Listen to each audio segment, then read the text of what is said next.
पुंडलिक वरदे हर विठ्ठल श्री ज्ञानदेव गोपाल कृष्ण भगवान माऊली ज्ञानेश्वर महाराज जगद्गुरु तुकाराम महाराज की जय.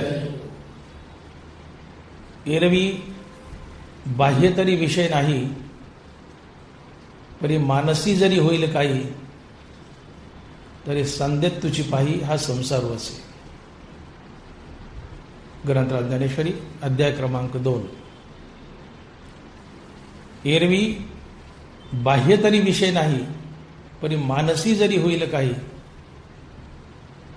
तरी संदेत तुझी पाही हा संसार वसे. बीड शहर वाडिया वाचनालय ज्ञानेश्वरी अभ्यास वर्ग या सत्रात आपलं चालू असलेलं ज्ञानेश्वरीच्या दुसऱ्या अध्यायावरील चिंतन गेल्या 2 महिन्यापासून आपण ज्ञानेश्वरीच्या दुसऱ्या अध्यायावर चिंतन मांडत आहोत. आजचं दुसऱ्या अध्यायावरील हे शेवटचं प्रवचन असेल. बहुतेक 7वं किंवा 8वं असं काहीतरी प्रवचन असावं. हे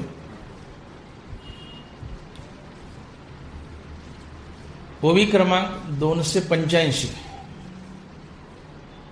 ते ओवी क्रमांक 375 एकंदरीत अशा 91 ओव्यांचा उहापोह आज आपणास करायचा आहे. त्यातला अर्धा भाग, या 91 ओव्यापैकी अर्धा भाग आपण गेल्या बुधवारी पाहिलाय, आणि तो होता स्थितप्रज्ञ, स्थितप्रज्ञाची लक्षणं.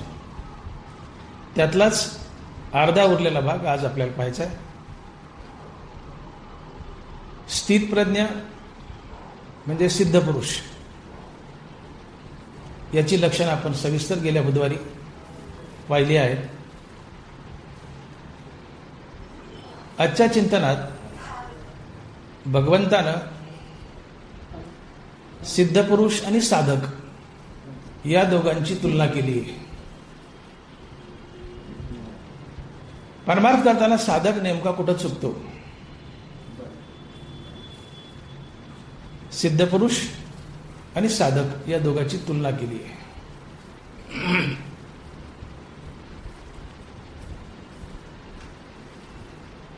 तिसऱ्या अध्यायामध्ये अर्जुन भगवंताला एक प्रश्न विचारतो.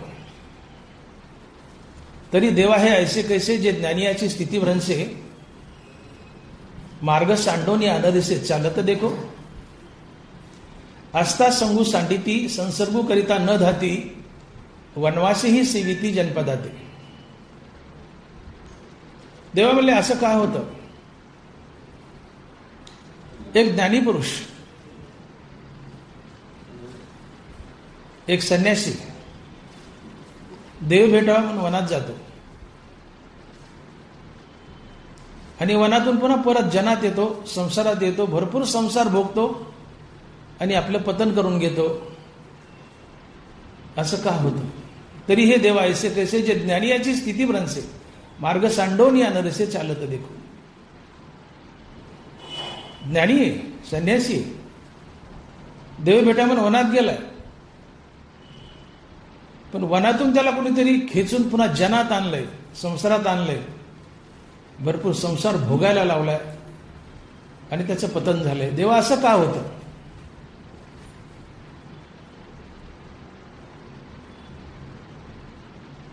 अज्ञानी चुकला चालतं, पण ज्ञानाने का चुकावा? तो तर ज्ञानी आहे ना.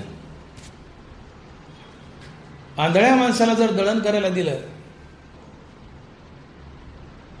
तर कधी तो खडे फेकेल, कधी गहू फेकेल. आंधळाच. बिजा आणि भुसा अंधू निवाडून येणे जैसा, नावेक देख नाही ते तर तैसा बरळे कापा. आंधळ्या माणसाला दळण करायला दिलंय, आंधळा चुकेल, कधी ज्वारी फेकेल, कधी खडे फेकेल, आंधळाच. पण डोळस माणसाला जर दळण करायला दिलं तर त्यांनी का चुकावं? त्यांनी फक्त खडेच फेकावे, त्यांनी ज्वारी का फेकावी? तसं देवा अज्ञानी चुकला चालेल, ज्ञानाने का चुकावं? पेशंट दारू पिऊन चुकतो, मान्य, पण डॉक्टरांनी दारू पिऊन का चुकावं? डॉक्टर तर ज्ञानी आहे ना. काळे सर, डॉक्टर तर ज्ञानी आहे ना. पेशंट चुकू द्या हो, पेशंट दारू पिऊन चुकतो, परंतु डॉक्टरनी का चुकावं? डॉक्टर तर ज्ञानी आहे ना. आज 90% डॉक्टर दारू पितात, 90%. उगा 10% उघडा तुमच्या आमच्यासारखे. का चुकावं? अर्जुन तोच प्रश्न विचारतो की देवा, इथे एक जबरदस्ती दिसते, एक बलात्कार दिसतो, आग्रह दिसतो. हा आग्रह कुणाचा आहे? की एक ज्ञानी, एक संन्यासी देव भेटावं म्हणून वनात जातो आणि वनातून खेचून परत आणला जातो. संसारामध्ये भरपूर संसार भोगतो, पाप करतो आणि आपलं पतन करून घेतो. हे तर बलात्कारू एक दिसे, हा कवनाचा आग्रह असे, बोलावे ऋषिकेसे पार्थ म्हणे. अर्जुन म्हणतो देवा, कुणाचा आग्रह हा, कुणाचा बलात्कार आहे? आपण तरी लपती सर्वसे पाप चुकविती, तरी बलात्कारे सुई जाती तयाची माझी. पाप चुकवायचा प्रयत्न करतात, लपतात पापापासून, परंतु जबरदस्तीने त्यांना पाप कुणीतरी करायला लावतं. हे जबरदस्तीने पाप करायला लावणार कोण आहे देवा, हे मला सांग. अर्जुन भगवंताला प्रश्न विचारतोय. आणि मग इथे भगवान श्रीकृष्ण अर्जुनाला उत्तर देत आहेत की अर्जुना, जबरदस्तीने पाप करायला लावणारे हे काम क्रोध आहेत. हे ज्ञाननिधीचे भुजंग, विषयधरीचे वाघ, भजन मार्गीचे मांग मारकचे. हे काम क्रोध, हे विषयरूपी वाघ आहेत. वाघाने जर आमच्यावर दहाड मारली तर वाघ माणसाला ओढून नेतो, खाऊन टाकतो. तसं काम क्रोध विषयरूपी वाघ आहेत, ते आमच्या परमार्थावर, आमच्या जीवनावर धाड मारतात. परमार्थातून आम्हाला संसार ओढून नेतात, संसार भोगायला लावतात. भरपूर संसार आम्ही भोगतो, पाप करतो आणि आमचं पतन करून घेतो. आणि म्हणून अर्जुनाने जो प्रश्न केलाय 3ऱ्या अध्यायात शेवटी की देवा असं का घडतं? एक ज्ञानी आहे, संन्यासी आहे, परमार्थिक आहे, देव भेटा म्हणून जन सोडून वनात गेलाय, पण वनातून पुन्हा खेचून आणल्या जातो संसारात. भरपूर संसार भोगतो, आपलं पतन करून घेतो. असं का होतं देवा? ही कुणाची जबरदस्ती आहे की त्याला पाठीमागे ओढून आणलंय संसारात? देव म्हणतायत ही जबरदस्ती आहे काम क्रोधाची. आणि हा काम म्हणजे ज्ञानेंद्रियाचे विषय भोग. काम या शब्दाचा सरळ अर्थ होतो ज्ञानेंद्रियाचे विषय भोग. 5 ज्ञानेंद्रिय, 5 ज्ञानेंद्रियाचे विषय भोग म्हणजेच काम. ज्ञानेंद्रियाच्या विषय भोगाची इच्छा म्हणजे काम. काम म्हटलं की आम्ही स्त्री पुरुषाची लैंगिक भावना, सेक्स्युअल डिझायर असा अर्थ घेतो. तो तर कामच आहे, परंतु हा सेक्स्युअल डिझायर, स्त्री पुरुषाची लैंगिक भावना ही त्वचेच्या स्पर्श या विषयात मोडते. सेक्स्युअल डिझायर म्हणजे त्वचेला स्पर्श आहे. या 5 इंद्रियापैकीच तो एक आहे. म्हणून काम म्हटलं की फक्त स्त्री पुरुषाची लैंगिक भावना इतकाच मर्यादित अर्थ नसून काम या शब्दाचा खराखुरा अर्थ आहे 5 ज्ञानेंद्रियाची विषय भोगाची इच्छा, याला म्हणायचं काम. तर भगवंत म्हणतायत हा काम अर्थात ज्ञानेंद्रियाचे विषय भोग त्या परमार्थिकाला वनातून जनात खेचून आणतात, भरपूर विषय भोगायला लावतात, पाप करायला लावतात, पतित करतात आणि संसार बंधनात बांधतात. नरवारा लिहित आहेत, जरी हृदयी विषय स्मरती तरी निसंगा आपजे संगती आणि संगी प्रगटे मूर्ती अभिलाषाची. जरी हृदयी विषय स्मरती, निसंगा आपजे संगती आणि संगी प्रगटे मूर्ती अभिलाषाची.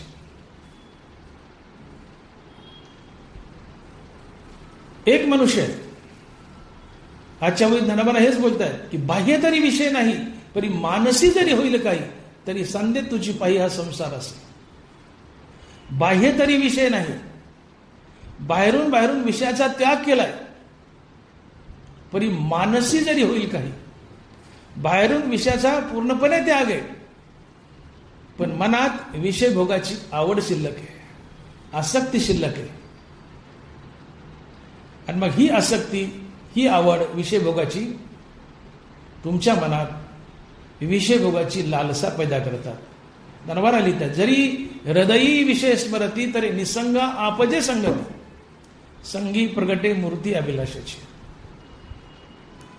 मनुष्य जनातून वनात जातो देव भेटावा, जाताना ज्ञानेंद्रियाचे विषय त्यागून जातो,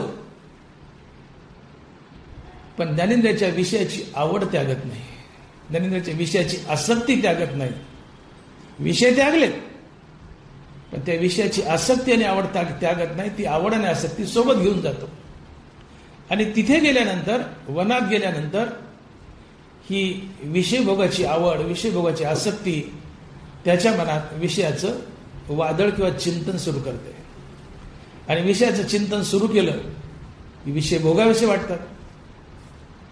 आणि हे विषय त्या साधकाला वनातून जनात खेचून आणतात, भरपूर विषय भोगायला लावतात, भरपूर संसार भोगायला लावतात, त्याच्याकडून पाप करून घेतात आणि त्याचं पतन करतात.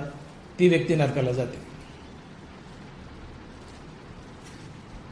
आणि म्हणून नरवाहे लिहितात की जरी विषयाचे ध्यान विपाय वाहे मन, तरी एसनी पतन गिवंसित पावे. हा क्लायमॅक्स पहा नरवरायचा. विषयाचे ध्यान विपाय वाहे मन, तरी एसनी पतन गिवंसित पाहे. विषय भोगल्यावर तर तुमचं पतन होईलच होईल, पण विषयाचं नुसतं ध्यान जरी केलं तरी तुमचं पतन होईल. का? तर विषयाचं ध्यान केलं तर विषयाचं चिंतन, विषयाचं आकर्षण, हे विषय पुन्हा संसारात खेचून आणतात, तुमच्याकडून भरपूर विषय भोगून घेतात आणि तुमचं पतन करतात. गाड्यात मिरच्या घेतल्या, घरी नेल्या, हिरव्या मिरच्या खाल्ल्यावर मला हागवण लागते, पण दुसरा म्हणतो अरे तुला खाल्ल्यावर हागवण लागते, मला तर पाहिल्यावरच हागवण लागते. तुला खाल्ल्यावर लागत असेल रे, पण मला पाहिल्यावरच लागते. तसं ज्ञानोबा म्हणतात विषय भोगल्यावर तर पतन होईलच, पण विषयाचं नुसतं ध्यान जरी केलं तरी तुमचं पतन होईल. विषयाचे ध्यान विपाय वाहे मन, तरी एसनी पतन गिवंसित पावे. कारण विषयाचं ध्यान मनात आलं रे आलं की विषयाचं चिंतन, विषय भोगाविषयी वाटतात, मनुष्य वनातून जनात येतो, भरपूर विषय भोगतो आणि आपलं पतन करून घेतो. म्हणून जो मनुष्य विषय भोगतो त्याचं पतनच होतो, तो नरकालाच जातो. 5 ज्ञानेंद्रिय, याची 5 स्वतंत्र विषय आपण पाठीमागे बोललेलो आहोत. त्या ज्ञानेंद्रियाचे विषय भोगले की तुमचं पतनच होतं. आणि म्हणून जागोजाग अर्जुनाला भगवंतांनी बजावलं की अर्जुना विषयाचा त्याग कर. विषय हे आगवे सर्वथा मनोनी सांडावे, मग रागद्वेष स्वभावे नासतील. तुम्हाला संसारात जर कोण बांधत असेल तर हे रागद्वेष आहे. म्हणून संपूर्ण गीता आणि संपूर्ण ज्ञानेश्वरी 2च गोष्टीच्या भोवताली फिरते. एक ज्ञानेंद्रियाच्या विषयाचा त्याग, आणि दुसरी मुखात भगवंताचं नाम धारण करून निष्काम कर्मयोग करणे. या 2 गोष्टीच्या भोवतालीच ज्ञानेश्वरी आणि गीता फिरते. आयुष्यभर करायचं काय? तर तुम्हाला निष्काम कर्मयोग करून, मुखात भगवंताचं नाम धारण करून निष्काम कर्मयोग करायचा. मुखात भगवंताचं नाम धारण करून निष्काम कर्मयोग केला की ज्ञानेंद्रियाच्या विषयाचा त्याग होतो. हे आपण मागच्या प्रवचनात बोललोय, रिपीट करत नाही आता. आणि म्हणून परमार्थ म्हणजे दुसरं काही नाहीये, 2च गोष्टी आहेत. हरिनाम घेत घेत निष्काम कर्मयोग करा. या निष्काम कर्मयोगानं आणि हरिनामानं तुमच्या ज्ञानेंद्रियाच्या विषयाचा त्याग होईल. ज्ञानेंद्रियाच्या विषयाचा त्याग झाला, जीवनातून पाप पुण्य जाईल, पाप पुण्य गेलं संसार बंधन जाईल, तुम्ही मुक्त होता. तुम्हाला संसारातच जर कोण बांधत असेल ते ज्ञानेंद्रियाचे विषय. उदाहरण म्हणून कान सांगतो आणि पुढे जातो. कान हा ज्ञानेंद्रिय, शब्द हा कानाचा विषय. शब्द 2 प्रकारचे, एक स्तुतीपर, एक निंदापर. देखे शब्दाची व्याप्ती निंदा आणि स्तुती, तिथं द्वेष उपजती श्रवणाद्वारे. कान ज्ञानेंद्रिय, शब्द कानाचा विषय. शब्द 2 प्रकारचे, एक स्तुतीपर, एक निंदापर. स्तुतीपर शब्द कानाच्या आवडीचा विषय, निंदापर शब्द कानाच्या नावडीचा विषय. आपण बोलून गेलेत, हा विषय बोललेत, पण पुन्हा एकदा रिपीट करतो म्हणजे थोडी अंडरस्टँडिंग अजून क्लिअर होईल. तुमची कुणी भरभरून स्तुती केली, तुम्हाला नावाजलंय, स्तुती केली, कौतुक केलंय. माणसाला स्तुती प्रिय आहे. किती प्रिय आहे की स्तुती ऐकायला मेलेला मनुष्यही उठेल, स्तुती ऐकेल आणि पुन्हा मरेल. वास्तवात हे घडत नाही, परंतु स्तुती इतकी माणसाला प्रिय आहे. प्रत्येकाला वाटतं लोकांनी माझं कौतुक करावं. असा ती भाजी केली आणि एका वेळेस बायकोला आपण नाही म्हणलं की भाजी चांगली झाली, असं नाही म्हणलं तर बायको सरळ म्हणते, चांगली झाली, खराब झाली, एवढं तरी सांगा की. बायका म्हणतात डायरेक्ट. स्वयंपाक चांगला झाला दररोज बायकोला मना वाटतं नवऱ्याने माझ्या सांगावं की अगं बाई स्वयंपाक फार छान झालाय. प्रत्येकाला कौतुक प्रिय आहे. हे माझं प्रवचन संपलं, मला वाटतं तुम्ही माझं कौतुक करावं. वा वा वा मोठे साहेब, लय छान बोलले तुम्ही. नका म्हणू, पण असं वाटतं. वाटतं. प्रत्येकाला कौतुक प्रिय आहे. आणि ज्याने तुमचं कौतुक केलं, ज्याने स्तुती केली, त्याच्याबद्दल तात्काळ राग, प्रीती, प्रेम, आणि या प्रीतीप्रेमातून तुम्ही त्याच्यासोबत सद्वर्तन करता आणि सद्वर्तनातून पुण्याचा जन्म होतो. जे निपजे सत्वगुणे तया सुकृत ऐसे मने श्रोत समूह. पुण्याची व्याख्या ज्ञानोबा सांगतात. जे निपजे सत्वगुणे तया सुकृत ऐसे मने श्रोत समूह.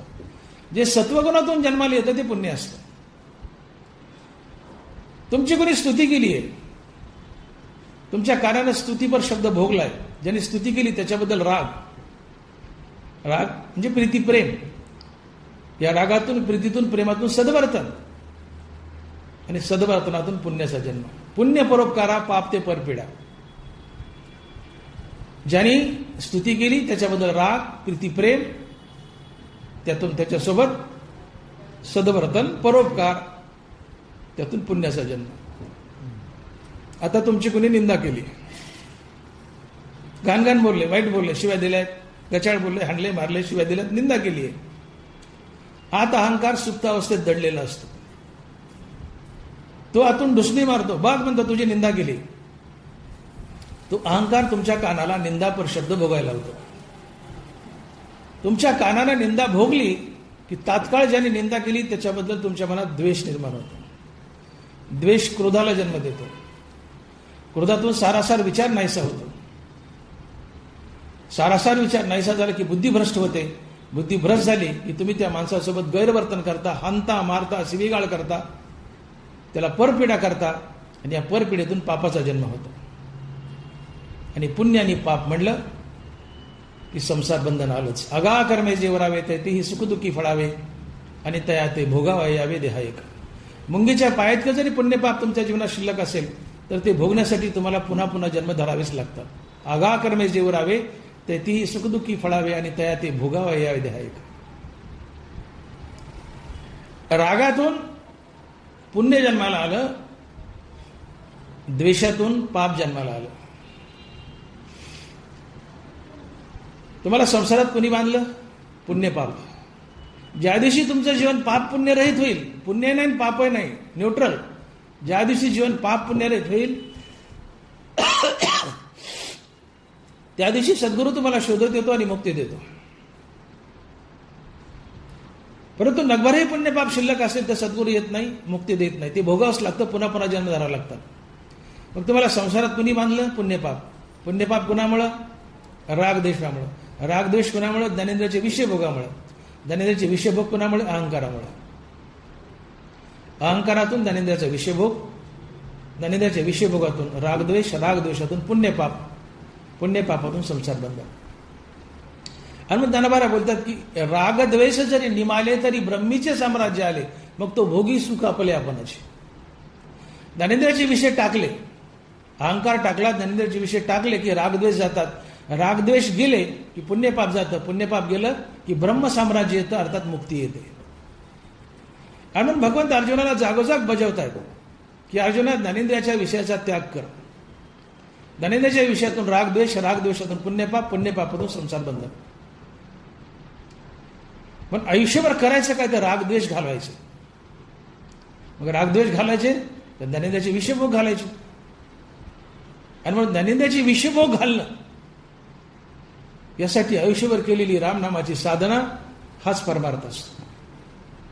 तुम्हाला संसारात बांधत जर कोण असेल तर हे काम क्रोध बांधतात, अर्थात ज्ञानेंद्रियाचे विषय भोग बांधतात. जसं मी बोललो, कानाचा विषय निंदा स्तुती, स्तुती भोगली त्यातून पुण्य, निंदा भोगली त्यातून पाप, पाप पुण्यातून संसार बंधन. मग ज्या दिवशी तुम्ही निंदा आणि स्तुती भोगायचे नाही तेव्हा पाप पुण्याचा जन्म व्हायचा नाही. म्हणून तुम्ही स्तुती केल्याने आनंद नका, निंदा केल्याने तुम्हाला दुःख होणार नाही. स्तुतीने जर तुम्हाला आनंद झाला तर निंदेने दुःख होणार. कुणी निंदा केली की त्याच्याबद्दल द्वेष, द्वेषातून क्रोध, त्यातून गलिच्छ वर्तन, त्यातून पापाचा जन्म.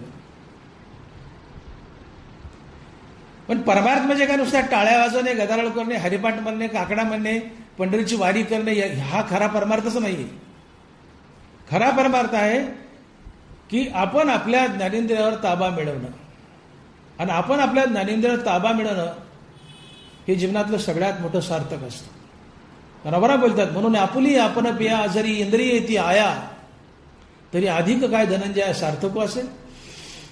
मानवी जीवनाचं सगळ्यात मोठं सार्थक जर काय असेल तर ते आहे आपण आपल्या ज्ञानेंद्रियावर ताबा मिळवणं. कारण ज्ञानेंद्रिय ताब्यात आली की रागद्वेष गेले, पुण्यपाप गेलं, पुण्यपाप गेलं, संसार बंधन गेलं. आणि ज्ञानेंद्रियाचे विषय भोगले की रागद्वेष आले, रागद्वेष आले की पुण्यपाप आलं, पुण्यपाप आलं की संसार बंधन आलं. 84 लाख योनीमध्ये भटकत राहावं लागतं. पण जीवन पाप पुण्य रहित करण्यासाठी आयुष्यभर केलेली रामनामाची साधना म्हणजेच परमार्थ. जीवन पाप पुण्य रहित करायचं. हे पाप पुण्य प्रामुख्यानं 2 गोष्टीमुळे निर्माण होतं. एक ज्ञानेंद्रियाचे विषय भोग आपण पाहिलं, आणि दुसरं आहे बरे वाईट कर्म. निषिद्ध कर्म करू नका, पाप तुमच्याकडे येत नाही. काम्य कर्म करू नका, पुण्य तुमच्याकडे येत नाही. नित्यनैमित्तिक कर्म करा, पण त्याचं पुण्य भगवंताला अर्पण करा. जीवन पाप पुण्य रहित झालं. ज्ञानेंद्रियाचे विषय भोग टाकले, जीवन पाप पुण्य रहित झालं. जीवन पाप पुण्य रहित झालं, श्रीगुरु शोधत येतो, अहं ब्रह्मास्मी या महावाक्याचं श्रवण करून तुम्हाला मुक्त करतो.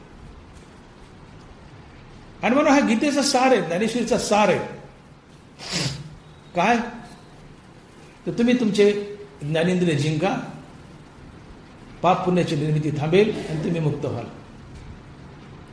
तुम्ही असे कितीही दिवस परमार्थ करा, ज्ञानेंद्रिय जर ताबा मिळवला नाही तर तुम्हाला देव भेटत नाही, मुक्ती मिळत नाही. हे ज्ञानेंद्रियाचे जे 5 विषय आहेत, कान, नाक, डोळा, जीभ आणि त्वचा, त्यातलं मी कान बोललो, सगळे बोलत नाही, आपला वेळ आज तो विषय नाहीच आहे. मी स्पर्श करतो आणि पुढे चालतोय.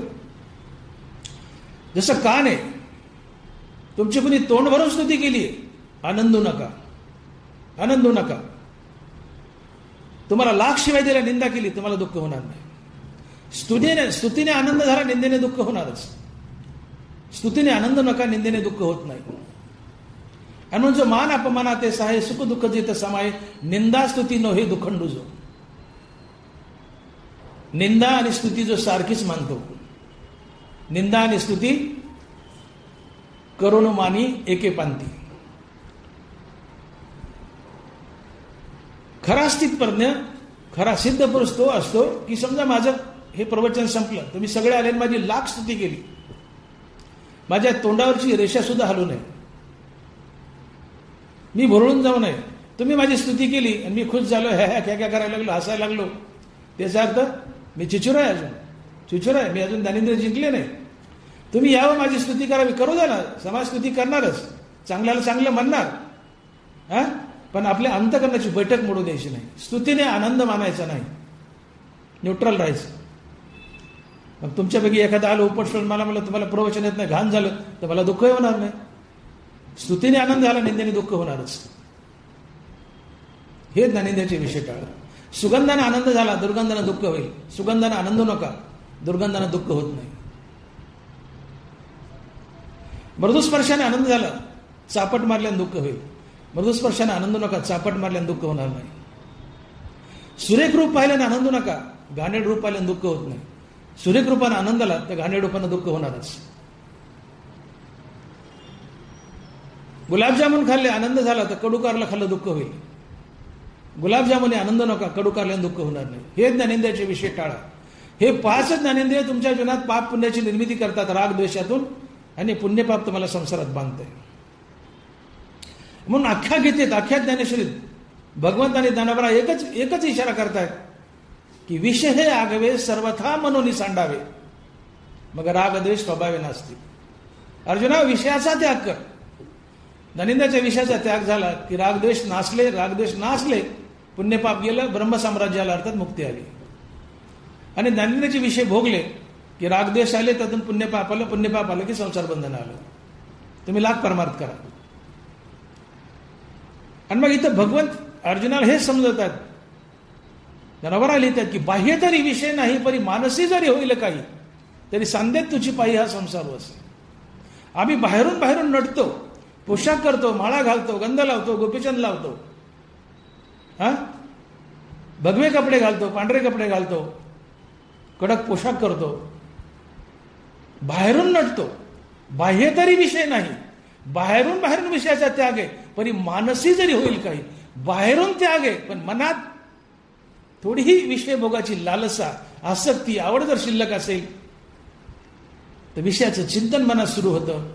हे निंदास्तुती असेल, ननिंदाचे विषय भोगावेसे वाटतात. आणि हे विषय, हे ननिंदे तुम्हाला संसारात परत खेचून आणतात.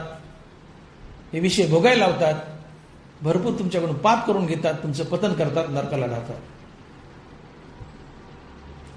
म्हणून परमार्थ करत असताना आवड, आसक्ती या गोष्टी टाळाव्या लागतात. एका भगवंताशिवाय कशाची आवड शिल्लक राहू देऊ नका. हाच खरा परमार्थ. विषय तो त्यांचा झाला नारायण, नावडे धनजन माता पिता. तुमचा विषयच नारायण हो. मग बाकीचे विषय किती जीवनात आले, 5 ज्ञानेंद्रियाचे, ते तुमचं काही बिघडत नाही.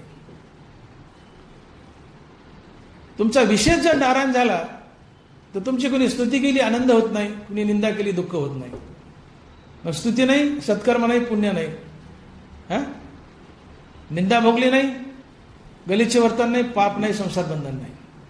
ही ननिंदाची विषय भोगली तर पाप पुण्य, पाप पुण्य आहे तर संसार बंधन आहे. आणि म्हणून कटाक्षाने आम्हाला ननिंदाची विषय टाळायची. आणि मग हीच गोष्ट सांगतायत भगवंताच की जरी हृदयी विषय स्मरती, तरी निसंग आपजे संगती, आणि संगी प्रगटे मूर्ती अभिलाषाची. एक मनुष्य संसाराचा त्याग करतो, देव भेटा म्हणून वनात जातो, पण तो जाताना बाहेरून विषयाचा परिपूर्ण त्याग आहे, पण मनात विषयाची आवड घेऊन गेलाय, आसक्ती घेऊन गेलाय. ही आसक्ती त्याच्या मनात विषयाचं चिंतन करते, त्याला विषय भोगावशे वाटतात, आणि त्याला पुन्हा संसार खेचून आणतात. तो विषय भोगतो आणि पतन करून घेतो. आणि म्हणून इच्छा, आशा या समूळ खणून काढाव्यात. आशा हे समूळ खणून काढावी, तरीच गोसावी व्हावीत. ते नाही, गोसाई म्हणजे पीठ मागणारा नाही. गोसाई शब्दाचा अर्थ होतो देव. गोसाई म्हणजे पांडुरंग. गो म्हणजे इंद्रिय, आणि स्वामी म्हणजे जिंकले. ज्यांनी इंद्रिय जिंकले, ज्यांनी ज्ञानेंद्रिय जिंकले, तो गोस्वामी. या गोस्वामी बसल्यात पुढं. गोस्वामीचं आडनाव यांचं मला माहिती आहे. धुंडीराज महाराज गोस्वामी, विनायक गोस्वामी. गो म्हणजे इंद्रिय आणि स्वामी म्हणजे जिंकणे.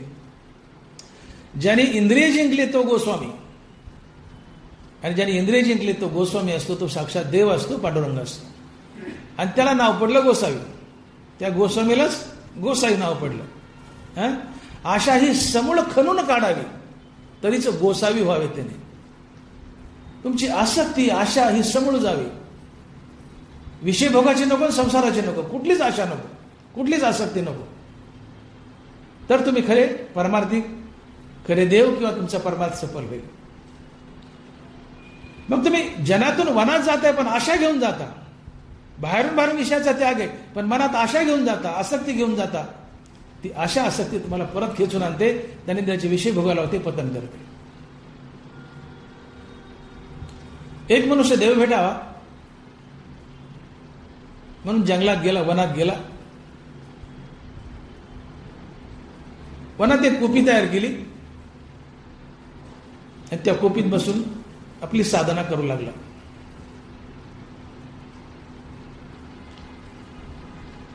चार 8 दिवस लोटले. रोजचं रामनाम घ्यावं, साधना करावी, संध्याकाळ झाली झोपावी. जाताना अगदी उघडा बंब होता, अंगावर एक लंगोटी आणि सोबत एक लंगोटी. 8-15 लोटले, साधना चालू आहे, रामनाम चालू आहे. एके दिवशी रात्रीच्याला त्याची वर असलेली लंगोटी उंदरानं करंडली. एक अंगावर एक सोबत, बाकी उघडा. वरची लंगोटी उंदरानं करंडली. सकाळी उठला, पाहतो तो उंदराने लंगोटी करंडली. बाबा बाबा बाबा, आता काय पंचायत झाली बाबा. ही उद्या करंडली, अंगावरची जर वर वाळायला टाकली, ही उद्या करंडली तर मी घालू काय.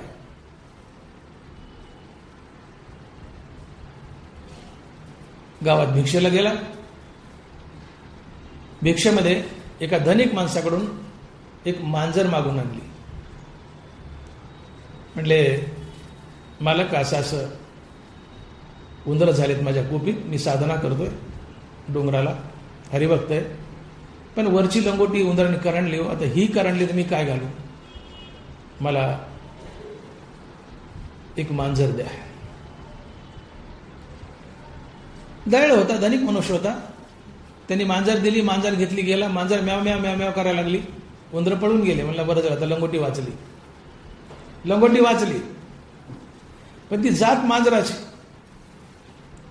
पिते दूध डोळे मिटून जात मांजराची, ती जात मांजराची. मांजराला दूध पाजल्याशिवाय मांजर घरात टिकत नाही. उंदरं गेले मांजराच्या म्यावम्यावने, पण मांजराचा म्यावम्याव थांबा ना. म्याव म्याव म्याव म्याव म्याव म्याव म्याव म्याव मांजराचं चालू. तिचं डोकं उठलेलं, झोप येणार. दुसऱ्या दिवशी गावात भिक्षा मागायला आला फेरीला. म्हणले, मालक मांजरीच्या आवाजाने उंदरं गेले हो, पण आता मांजराला दूध पाजल्याशिवाय मांजराचा म्याव म्याव थांबत नाही. मग म्हणजे मला एक गाय द्या. त्या धनिक माणसानं, दयाळू होता, गाय देऊन टाकली, गोदान केलं. गाय घेतली, गेला. गाय बांधली कुठ्यापुढं, त्या कुपी पुढं. पण शास्त्र असं आहे की गायीची धार बाईनी काढावी लागते. पुरुषानं बाईच्या सडाला स्तनाला हात लावू नये, दोष लागतो. कारण गाय ही गोमाता आहे, आई आहे. पण गोकुळात गायीची धार गवळणी काढायची, पुरुष काढत नव्हते. तुम्ही कुठेच चित्रात बघा, श्रीमद भागवतात बी विषय येतो, गायीची धार गवळणीच काढायची. गायीच्या स्तनाला पुरुषाने हात लावणे, दोष लागतो. गायी ही आई आहे, गोमाता आहे. आता प्रश्न पडला, मी धार काढतो तर पाप लागेल. दुसऱ्या दिवशी पुन्हा गावात गेला. म्हणजे मला गाय दिली, पण तिची धार काढायला बाई लागते. मग तुझं काय म्हणणं आहे? म्हणले, मला एक बाई द्या. तुला बाई कुठून देऊ मी? म्हणजे काही करा, पण एक बाई द्या, अन्यथा माझ्या लंगोटीचा प्रश्न आहे. म्हणले, प्रश्न देवाचा नाही बरं का, लंगोटीचा प्रश्न आहे. देव का भेटू नाही तर नाही भेटू, प्रश्न माझ्या लंगोटीचा आहे. म्हणले, हे बघ, गावात एक अनाथ मुलगी फिरते, तिला कोण नाही, मायबाप वगैरे, उचलून घेऊन जा. म्हणले, मुलगी घेऊन गेला. त्या मुलीने धार काढावं, मांजराला दूध पाजावं. मांजराचं म्याव म्याव थांबलं. ते म्हणला, भागला. आता लंगोटी वाचली. बरेच दिवस हा कार्यक्रम चालला. बाईने धार काढावी, मांजराला दूध पाजावं. मांजराचं म्याव म्याव थांबलं. उंदरं गेले, मांजर स्थिरावली. मांजराची गरज भागली.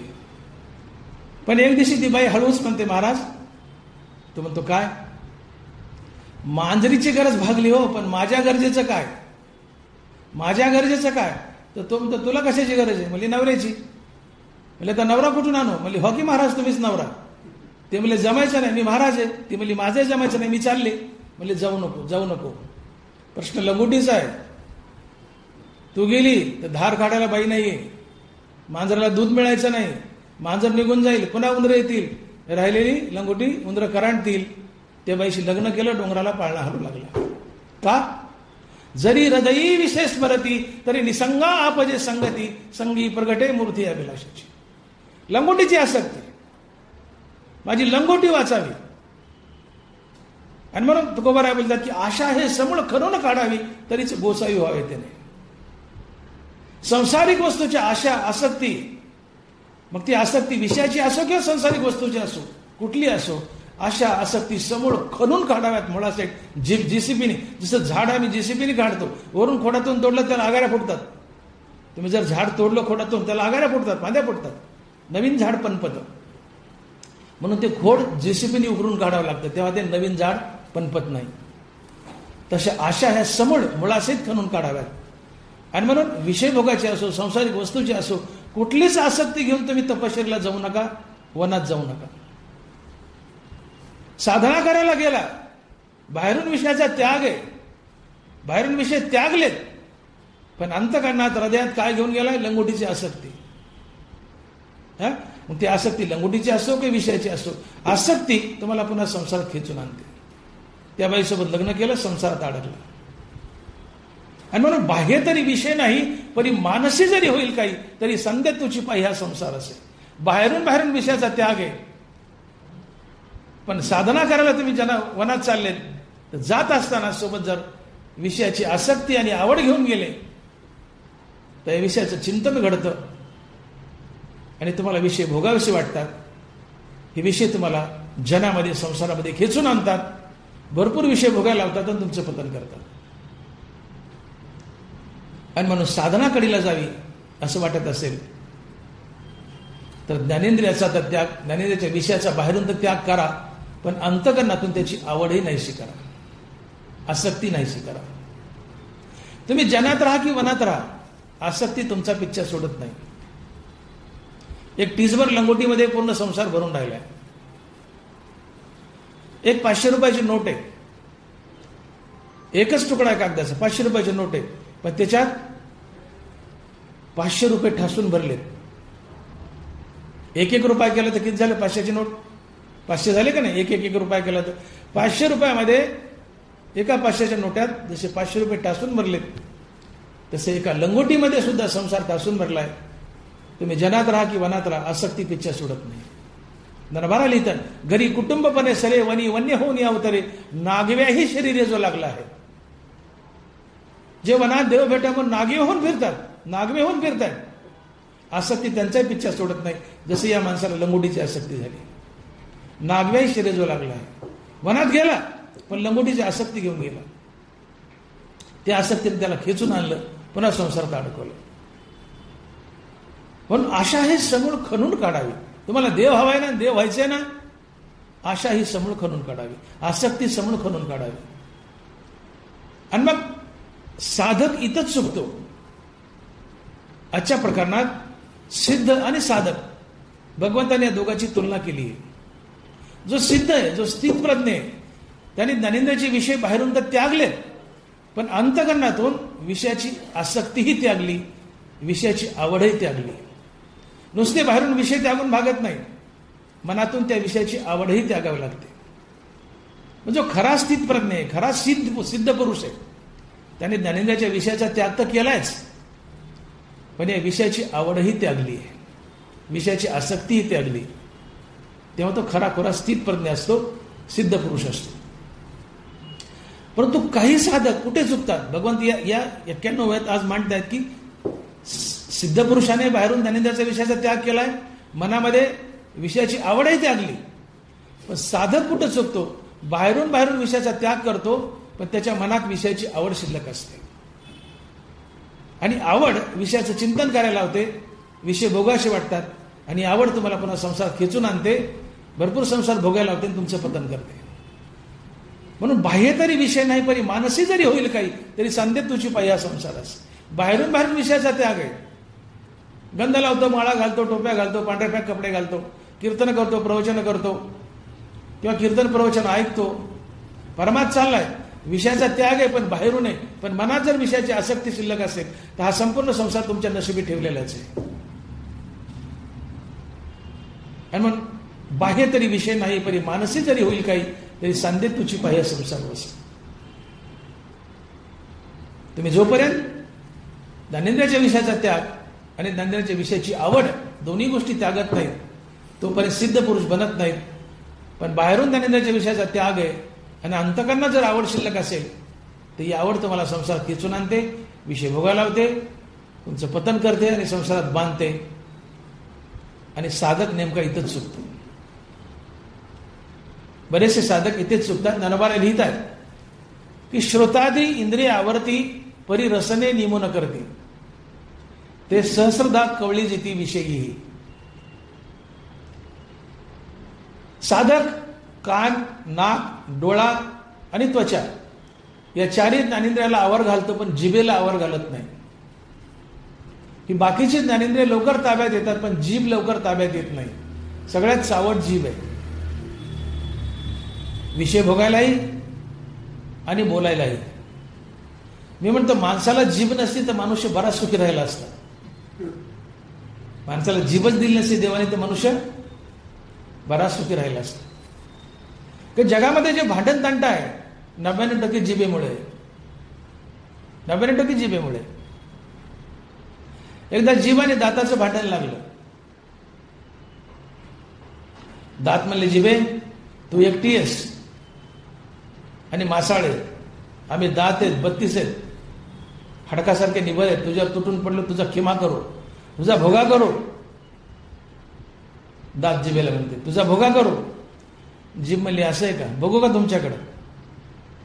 जीभ म्हणते मी जर हल्ले आणि समोरच्याला एक जर शिवी दिली तर एका ठोक्यात 32 आऊट, एका ठोक्यात 32 आऊट, एकही राहणार नवले मध्ये, सगळे आऊट. एकटी जीभ 32 दाताला भारी आहे.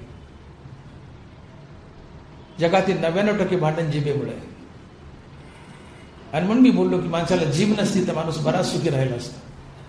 समाजातलं 99% दुःख हे जिभेमुळे, वाचाळ बोलण्यामुळे, भांडण्यामुळे, शिवेगाळ्यामुळे.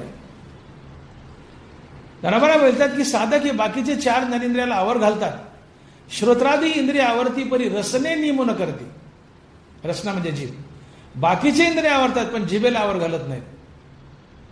मग याने होतं काय म्हणले, एखादं झाड आहे,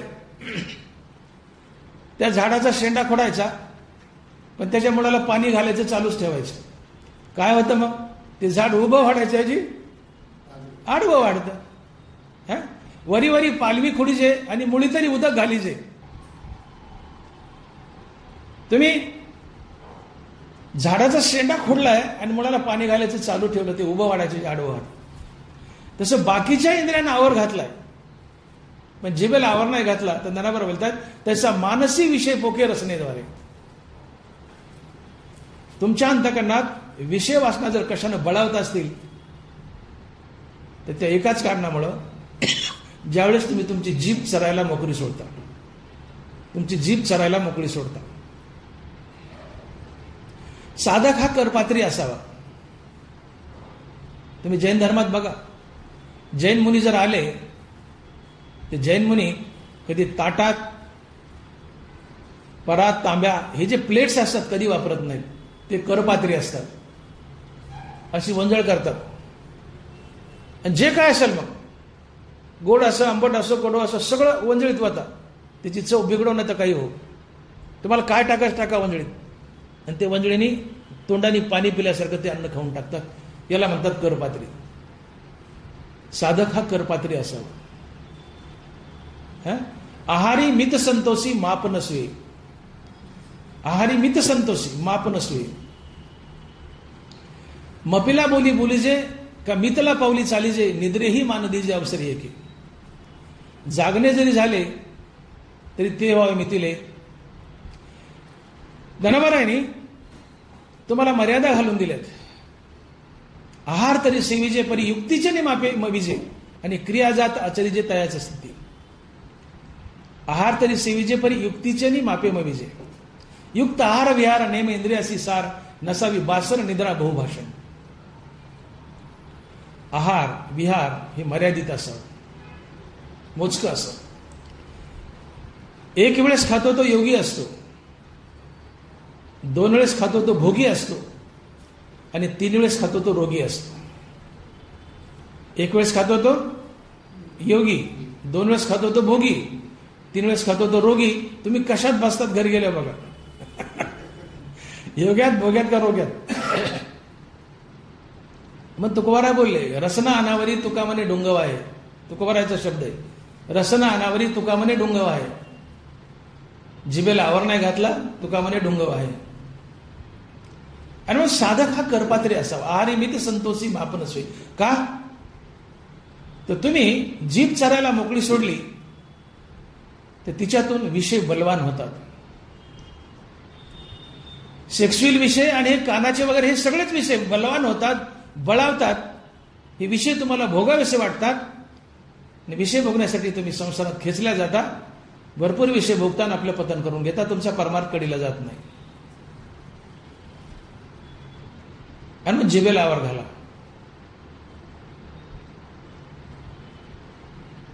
वनामध्ये असताना लक्ष्मण भगवान रामचंद्राला म्हणतो की भैया मला आत्मज्ञान द्या, मला मुक्त करा. भगवान रामचंद्र म्हणाले, लक्ष्मणा तू काय कर, कैलासावर जा आणि भगवान शंकराला भेट, ते तुला आत्मज्ञान देतील. लक्ष्मण म्हणाला ठीक आहे. लक्ष्मण कैलासावर जातोय. लक्ष्मण येतोय हे भगवान शंकरानं पाहिले. भगवान शंकर विवस्त्र झाले, सगळे कपडे काढून टाकले आणि आपल्या एका हातात जीभ धरली आणि एका हातात लघवीची जागा धरली आणि उभे राहिले. लक्ष्मण जवळ आला ते मला असला काय किळसवाना देव आहे, उघडा झालाय, लगेच जागा धरली, जीभ धरली, हा तर किळसवाना देव आहे. माघारी फिरला आणि परत येऊन रामचंद्राकडे तक्रार केली. म्हणजे काय देवा, मला कुठं पाठवलं तुम्ही आत्मज्ञान घेण्यासाठी? म्हणले का रे? म्हणले त्याने असं असं केलं. अरे म्हणले त्याने तुला आत्मज्ञान शिकवलं? म्हणजे कसं? अरे म्हणजे जो आपल्या जिभेला आणि लघवीच्या जागेला आवर घालतो त्याला लवकरात लवकर आत्मज्ञान होतं, तो मुक्त होतो. जिभेला आवर घाला,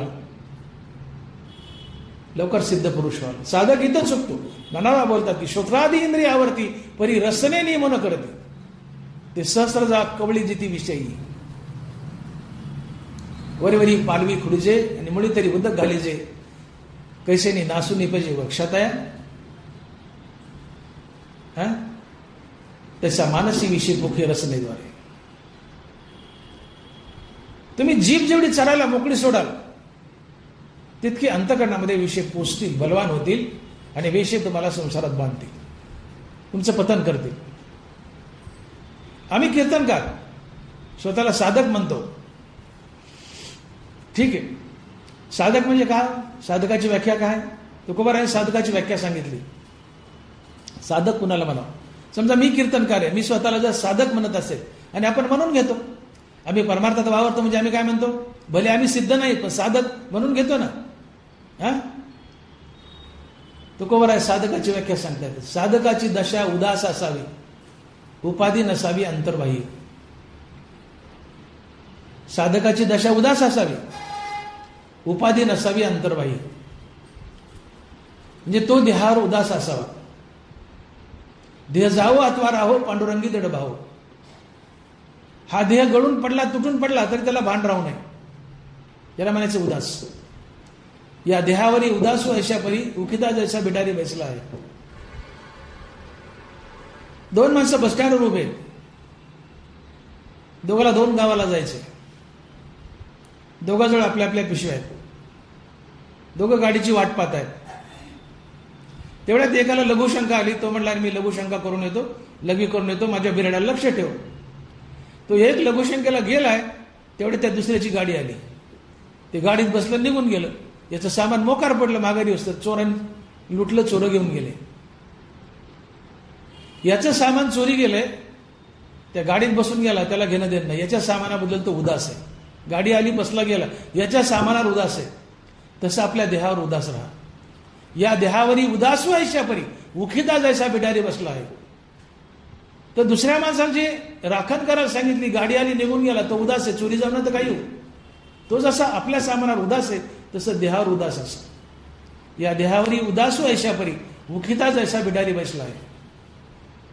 तो कोवरा बोलतो साधकाची दशा उदास असावी. देह गळून पडला तरी तुला पता लागू नये. साधकाची दशा उदास असावी, उपाधी नसावी अंतर्बाह्य. अंतर्बाह्य संसार सुटलेला असावा, देहावर उदास असावं. लोलुपिता काय निद्रिते जिनावे, भोजन करावे परिमित. मोजकं जेवण करा, मोजकी झोप घ्या. अति जागणंही चांगलं नाही, अति झोपणंही चांगलं नाही, खूप खाणंही चांगलं नाही, निवड उपाशी राहणंही चांगलं नाही. बॅलन्स असू द्या. लोलुपिता काय निद्रिते जिनावे, भोजन करावे परिमित. एकांती लोकांती स्त्रियाशी भाषण, प्राण गेल्या जाण करू नये. परमार्थाला, देवाच्या प्राप्तीला तुम्हाला सर्वात मोठी बाधा जर कोण असेल तर परस्त्री आहे. तुकोबारा बोलतात एकांती लोकांती स्त्रियाशी भाषण, प्राण गेला जाण करू नये. तुम्ही साधक आहेत, तुम्हाला देव बनायचे ना, परस्त्रीशी भाषण टाळा. एकांतात नाही आणि लोकांतात नाही. परस्त्रीशी भाषण टाळा. एकांती लोकांती स्त्रियेशी भाषण, प्राण गेला जाण करू नये. विस्तवापाशी मेणबत्ती गेली ती पगळतेच, वितळते. परस्त्रीपाशी मनुष्य गेला वितळतो. विषय वासना जाग्या होतात, विषयाचं चिंतन घडतं. हे विषय तुम्हाला संसारात खेचून आणतात. विषय वासना तुमच्याकडून विषय भोगून घेतात, तुमचं पतन करतात, तुम्ही नरकाला जाता. मग आम्ही साधकाच्या व्याख्यात बसतो का? साधकाची दशा उदास असावी. आहेत ते आम्ही उदास. एकांती लोकांती स्त्रियाशी भाषण टाळतो का? आमचा आहार मित संतोषी आहे का? मित आहारी आम्ही आहोत का? आहारी मित संतोषी मापन असवे. म्हणून आम्ही कीर्तनकार, प्रवचनकार साधक नाही, साधे विषयी पामर आहोत. साधक तर नाहीच, विषयी पामर. पण तरीही आम्ही स्वतःला घडीवर साधक समजलं. समजा मी कीर्तनकार आहे, प्रवचनकार आहे, मी स्वतःला साधक म्हणून घेतो. त्या व्याख्यात बसत नाही तुकोबाराच्या अभंगाच्या, तरी म्हणा तुम्ही मला साधक, किंवा तुम्हाला मी साधक म्हणतो. अलग लक्षामध्ये युक्त आहार विहार नेमेंद्रियासी सार नसावी बासर निद्रा बहुभाषा. आहारावर नियंत्रण ठेवा, तुमची साधना कडेला जाईल. जीभ ताब्यात आली की अंतकरणात विषय वासना पोचणार नाहीत. जीभ चरायला मोकळी सोडली की विषय वासना बलवान होतील, संसारात खेचून आणतील, विषय भोगाल तुमचं पतन होईल. मग आज आमचा जिभेवर कंट्रोल आहे का? कीर्तनकाराचा, प्रवचनकाराचा, साधकाचा. आम्ही जर कुठलाही कीर्तनकार, कीर्तन संपलं की लोकांना वाटतं महाराजाचे पाय आमच्या घराला लागावेत. एक तुमच्याकडे देव म्हणून पाहतात, ते संत म्हणून पाहतात. महाराजाला घरी आणले कीर्तनकाराला, महाराज पहिल्यांदाच आलेत, महाराज पहिल्यांदाच आलेत, महाराज पहिल्यांदाच आलेत. बाईनी बांधले बुंदीचे लाडू, महाराजांनी हल्ले रट्टावून. दुसऱ्या दिवशी कीर्तन असते, कुठेतरी जेवायला बोलवतातच. महाराज पहिल्यांदा, त्या घरी पहिल्यांदा, पण महाराजाला रोजच आहे ना. महाराज पहिल्यांदा आले, महाराज पहिल्यांदा आले, महाराज पहिल्यांदा आले. बाईने केली बासुंदी, महाराजांनी हल्ली वरपू. तिसऱ्या दिवशी पण कुठेतरी जेवण आहे, महाराज पहिल्यांदा आले, महाराज पहिल्यांदा आले. बाईने केले गुलाबजामुन, महाराजांनी हल्ले सटकून. बरोबर आहे म्हणतात, तू महाराजास, कीर्तनकार असणार तर साधारण जीवास. तू जीभ चरायला मोकळी सोडली तर तुझं पतन होणार. त्याचा मानसी विषय पोके रचनेद्वारे. तू जीभ चरायला मोकळी सोडली तुझं पतन होणार. तू कीर्तनकार असं किंवा साधारण जीवास. कारण विषय वासना ज्या बळवतात ते त्या जिभेतून, जीभ चरायला मोकळी सोडण्यातून. मग साधक जो आहे, ज्याला देवाच्या भेटीची ओढ आहे, त्यांनी अगोदर जिभेला लगाम घालावा. बरोबर हेच सांगतायत की श्रोत्रादी इंद्रिय आवर्ती परी रसने नेमू न करती, ते सहस्रजा कवळी जती विषयी. बाकीचे 4 ज्ञानेंद्रियाचे विषय तुम्ही त्यागले, पण जीभ नावाचा ज्ञानेंद्रिय तुम्ही चरायला मोकार सोडलाय. आणि मग महाराज लोकांची काय गती होती? महाराज पहिल्यांदा आले, आज बुंदी, उद्या बालुशाही, उद्या गुलाबजामुन, परवा बासुंदी. महाराजाचं पोट एवढं मोठं होतं डेअरी. आणि मग कीर्तन करताना पोटावर हात फिरवतात आणि म्हणतात ही आमची श्रीमंती आहे, डेअरी तुमच्या कृपेमुळे आली. दानोबा म्हणतात आली डेअरी तुला पत्नाला नेऊन घालील. मानसी विषय पोके रचनेद्वारे. जीभ चरायला मोकळी सोडू नको. मग इथं तुलना केली दानोबरायांनी की सिद्ध पुरुष आणि साधक यात काय फरक असतो. सिद्ध पुरुषाने ज्ञानेंद्रियाचा पूर्ण त्याग केलाय. साधकही ज्ञानेंद्रियाचा पूर्ण त्याग करतो, पण सिद्ध पुरुषाने ज्ञानेंद्रियाच्या विषयाचा त्याग केलाय, पण ज्ञानेंद्रियाच्या विषय भोगाची आवडही त्यागली आहे, आसक्तीही त्यागली आहे, की जी आसक्ती साधक त्यागत नाही. बाहेरून ज्ञानेंद्रियाच्या विषयाचा त्याग आहे, पण मनात विषयाची आवड शिल्लक आहे. आणि मग ज्ञानाबार बोलतात की बाहेरी तरी विषय नाही, एरी बाह्य तरी विषय नाही, पण मानसी जरी होईल काही तरी सांधे तुझी पाह्या संसार आहे. बाहेरून विषयाचा त्याग आहे, परिपूर्ण त्याग असेल, पण मनात त्या विषय भोगाची आवड आणि आसक्ती शिल्लक आहे. ही आसक्ती, आवड तुम्हाला विषयाचं चिंतन करायला लावते. आणि ही आसक्ती तुम्हाला विषय भोगाच्या आवडीमुळे पुन्हा संसारात आणते. तुम्ही गडगंज विषय भोगता आणि विषय म्हणलं त्यातून पापाची निर्मितीने पाप तुम्हाला संसारात बांधतं, तुमचं पतन होतं, तुम्ही नरकाला जाता. साधक इथं चुकतो. या 91व्यात सिद्ध आणि साधक याची तुलना केली ज्ञानोबराने. आणि मग घडतं काय की तुम्हाला विषयाची आवड आहे, बाहेरून विषय त्यागलेत पण विषयाची आवड शिल्लक आहे.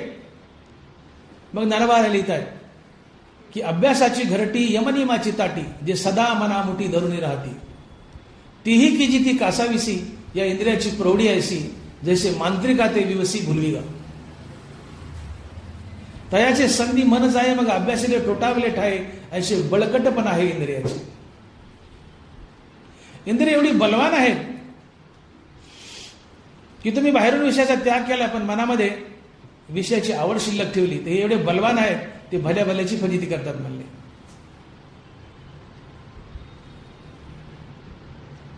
पराशर ऋषी बाहेरून विषयाचा त्याग आहे पण मनात विषयाची आवड शिल्लक आहे. ही विषयाची आवड तुमची कशी फजिती करते, तुम्हाला कशी संसारात खेचून आणते. पराशर ऋषी यमुना नदी क्रॉस करतायत. मोठी नदी, मोठं पात्र यमुना नदी पार करायची. एक मत्स्यगंधा नावाची नावाडी कोळ्याची मुलगी नाव चालवत होते. व्यवसाय होता. या कडेहून त्या कडेला माणसं न्यायची आणायचे, माणसं न्यायची आणायची. पराशर ऋषी नावेत बसले आणि मत्स्यगंधा नाव चालवते. नाव नदीच्या मध्यभागात गेली. पण ती मत्स्यगंधा ती महाभारतामध्ये सत्यवती आहे, भीष्माचार्याची आई होती नंतर पुढे. ही मत्स्यगंधा तिच्या अंगाचा माशासारखा वास यायचा म्हणून तिला मत्स्यगंधा म्हणायची. मत्स्यगंधा दिसायला इतकी सुंदर, इतकी सुंदर की पराशर ऋषीचं मन भाळलं आणि त्यांनी तिच्याकडे लग्नाची मागणी केली. म्हणले मत्स्यगंधे मला तुझ्यासोबत लग्न करायचे. ती म्हणाली ऋषीवर काय चेष्टा करता, मी नावाडी कोळ्याची मुलगी, नाव चालवते, इकडे तिकडे नाव नेते, 10-5 रुपये कमवते, प्रपंच चालवते. तुम्ही एवढे मोठे महर्षी ऋषी कशाला माझी गरीबाची चेष्टा करता. म्हणजे नाही मला करायचे लग्न. म्हणजे ठीक आहे माझे वडील आहेत बाजूला, विचारा म्हणले त्यांना. नावेने क्रॉस करून पहिल तीराला गेले आणि त्या वडिलाला आवाज दिला. वडील आले, पुन्हा नावेत बसले तिघही. आणि नावेत बसून नाव फिरते अशी पात्रात आणि चर्चा चालू आहे. म्हणजे मला तुमच्या मुलीसोबत लग्न करायचे. वडील मला ठीक आहे तुमचा हट्ट आहे तर करा म्हटले. वडील नावेतून उतरले. हे दोघं नावेत विहार करतायत. नाव कडेला गेली, माघार आली, पुन्हा नाव फिरते नदीच्या पात्रात. मध्यभागात नाव आहे. दोघांनी लग्न केलंय. लग्न केल्यानंतर पराशर ऋषीचा काम जागा झालाय. म्हणले आता तू हक्कानं माझी पत्नी आहेस, आपण संसार करू, काम बघू. मत्स्यगंधा म्हणते स्वामी, नवरात झालता, स्वामी पाण्यात असताना पत्नीसोबत भोग घेणं हा महापाप आहे, आपण नरकाला जाऊ. पाण्यात परस्त्री असो स्वस्त्री असो कुणी असो पाण्यात भोग घेऊ नये, शास्त्र आहे. आपण पाण्यात आहेत, पाण्यात पत्नीशी भोग घेणं पाप आहे. म्हणजे एवढंच ना, मंत्रविद्येने 15 फूट नाव उचलली पाण्याच्या वर नेली. म्हणजे आता कुठे पाण्यात, आपण बाहेर आहेत, आपण संसार करू. म्हणजे स्वामी आकाशात सूर्य आहे, आकाशात सूर्य असताना भोग घेऊ नये पत्नीसोबत, पाप लागतं. म्हणजे एवढंच ना, असे ढग आणले आकाशात, सूर्य झाकून टाकला. म्हणजे कुठे सूर्य आता आपण संसार करू. त्या पट्ट्याने मत्स्यगंधेसोबत संसार केलाच. मला सांगायचं एवढं की ज्या पराशर ऋषीने मंत्रविद्येने 15 फूट नाव पाण्यापासून वर उचलली, मंत्रविद्येने आकाशात ढग आणले, सूर्य झाकला, मोठे मोठे कामं केले मंत्रविद्येने, पण या मंत्रविद्येने पराशर ऋषीला आपला काम दाबता आला नाही, आपला काम दाबता आला नाही. असे बळकटपणा आहे इंद्रियाचे.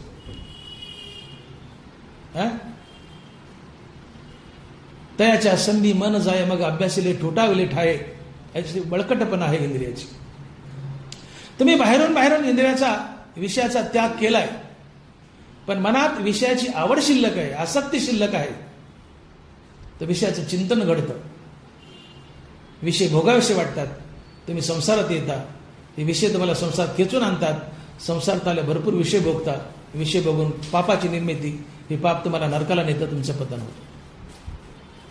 आणि म्हणून इथं तुलना केली भगवंताने ज्ञानोबरायाने की सिद्ध पुरुषानं ज्ञानेंद्रियाचे विषय त्यागलेत, सोबत ज्ञानेंद्रियाच्या विषयाची आसक्तीही त्यागली. साधक कुठं चुकतो? ज्ञानेंद्रियाचे विषय त्यागतो, पण ज्ञानेंद्रियाच्या विषयाची आवड त्यागत नाही.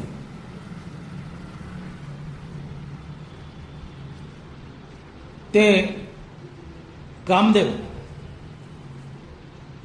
मोरकी बनत होते आणि विश्वामित्र ऋषीची आणि त्यांची भेट झाली.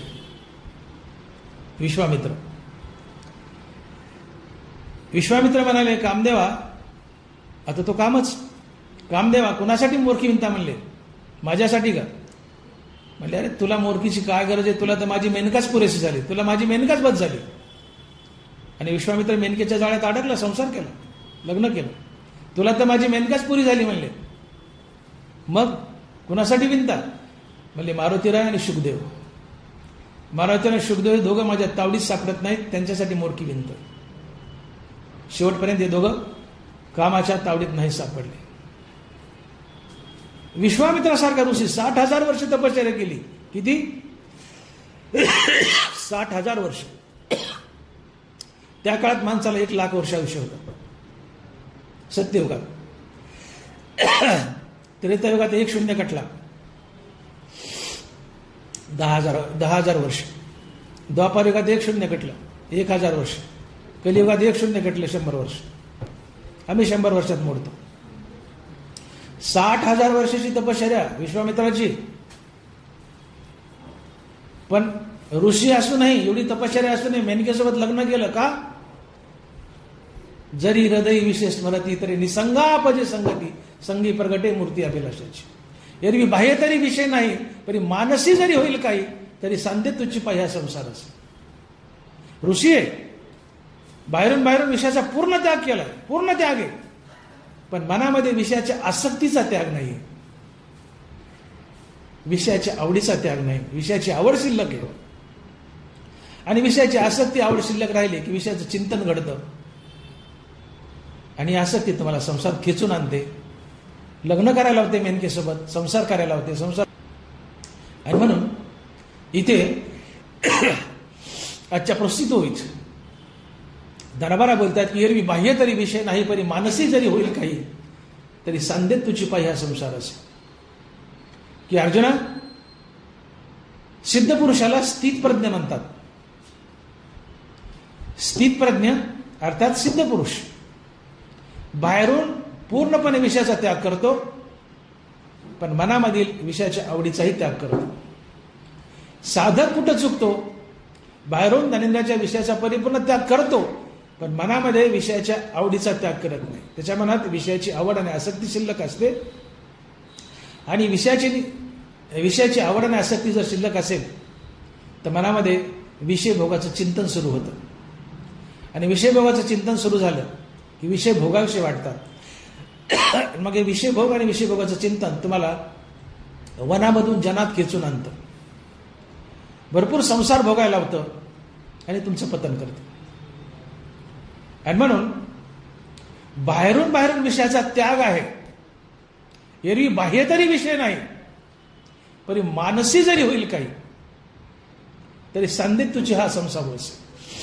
तुम्ही बाहेरून विषयाचा त्याग केलाय, तुम्ही साधक आहेत, बाहेरून विषयाचा त्याग केलाय, पूर्णपणे त्याग केलाय विषयाचा, पण साधना करत असताना मनामध्ये विषयाची आवड शिल्लक ठेवली. बाह्य तरी विषय नाही, परी मानसी जरी होईल काही, बाहेरून विषयाचा पूर्ण त्याग आहे, पण मनात विषय भोगाची आवड शिल्लक आहे. ही आवड बळावते, तुम्हाला विषय भोगाविषयी वाटतात, विषयाचं चिंतन घडतं, आणि विषय तुम्हाला संसार खेचून आणतात, भरपूर संसार भोगायला होतात, तुमच्याकडून पाप करून घेतात, आणि पाप संसारात बांधतं, तुमचं पतन होतं. आणि तुम्ही संसार बंधनात अडकता. हा संसार तुमच्या नशिबीत ठेवलेलाच असतो आणि म्हणून बाह्य तरी विषय नाही, पण मानसी जरी होईल काही तरी सांधे तुझी पायी हा संसार असेल. कुंडली वरदे हरी विठ्ठल श्री ज्ञानदेव गोपाल कृष्ण भगवान माऊली ज्ञानेश्वर महाराज जगद्गुरु तुकाराम महाराज की जय. विठ्ठला विठ्ठला विठ्ठला. आता विश्वात्मके देवे हे मागेन्य तोषावे तोषो निमज द्यावे. जे खळांची व्यंकटी सांडो या सत्कर्मी रती वाढो. भूता परस्परे पडो दुरितांचे तिमिर जाओ. विश्व स्वधर्म सूर्य पाहो जो जे वांछील तो ते लाहो. वर्षत सकळ मंगळी अनवरत भूमंडळी. चला कल्पतरूचे आरव चेतना चिंतामणीचे गाव. बोलते जे अर्णव चंद्रमे जे अलांछन. मार्तंड जे तापहीन ते सर्वाही सदा सज्जन. किंबहुना सर्व सुखी पूर्ण होऊन तिही लोकी. भजिजो आदि पुरुखी आणि ग्रंथोपजीविये यशस्वी लोकीये. द्रष्टा दष्ट विजय हेत मने श्री विश्वेश्वराओ. हा होईल दान पसावो. येणे वरे ज्ञान देवो येणे वरे ज्ञान देवो येणे वरे ज्ञान देवो. कुंडली वरदे हरी विठ्ठल श्री ज्ञानदेव तुकाराम गोपाल कृष्ण भगवान की जय. माऊली ज्ञानेश्वर महाराज की जय. जगद्गुरु तुकाराम महाराज की जय. विठ्ठला विठ्ठल.